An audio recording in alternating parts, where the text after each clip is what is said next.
కర్ణాటక కలబుర్గి జిల్లాలోని కురుగుంట గ్రామంలో బైక్ చోరీలకు పాల్పడుతున్న వ్యక్తిని పోలీసులు అరెస్టు చేశారు. మెకానిక్ గా పనిచేస్తున్న నిఖిల్ జల్సాలకు డబ్బులు లేకపోవడంతో బైకులకు చోరీ చేయడం ప్రారంభించాడు. ఈ క్రమంలోనే కరణ్ కోట్ పోలీసులు నిర్వహించినటువంటి వాహనాల తనిఖీల్లో నిఖిల్ అడ్డంగా దొరికాడు. నిందితుడి నుంచి 12 బైకులను స్వాధీనం చేసుకున్నట్లు పోలీసులు తెలిపారు. నిందితుడిపై కేసు నమోదు చేసి రిమాండ్కు తరలించినట్టుగా డీఎస్పీ బాలకృష్ణారెడ్డి వెల్లడించారు. ఈరోజు తెల్లవారుజామున ఒక బైక్ అఫెండర్ని పట్టుకోవడం జరిగింది.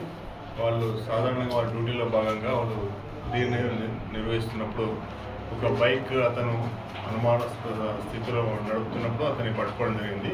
ఆ బైక్ సంబంధించిన పేపర్స్ అవన్నీ అడగా అతను కరెక్ట్ సంతృప్తికరమైన సమాధానం చెప్పలేదు. అతను తీసుకొచ్చి విచారించగా అతని పేరు నిఖిల్ అని చెప్పినాడు.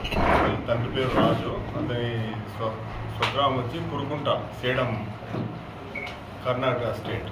అతను కొంతకాలం నుంచి సుమారుగా 4 నెలల నుంచి మన తాండూరు, వికారాబాదు ఇంకా కొన్ని సమీప ప్రాంతాల నుంచి సుమారుగా 12 బైకులు దొంగతనం చేసినట్టుగా అతను అంగీకరించాడు. అతను స్వగ్రామంలో బైక్ మెకానిక్గా ఉండే. అతను తర్వాత అక్కడి నుంచి ఇక్కడికి మన తాండూరు ఏరియా మల్కాపూర్కి వచ్చి అక్కడ ఒక వ్యవసాయ ఓనర్ దగ్గర ట్రాక్టర్ నడుపుతూ బతుకుతున్నాడు. అయితే ఇంకా డబ్బు ఎక్కువ సంపాదించాలనే ఉద్దేశంతో బైక్ మెకానిక్ కాబట్టి అతనికి తెలుసు బైక్స్ ఎట్లా స్టార్ట్ చేయాలంటే ఉద్దేశంతో అతను కొన్ని బైక్ దొంగతనం స్టార్ట్ చేయడం మొదలుపెట్టాడు.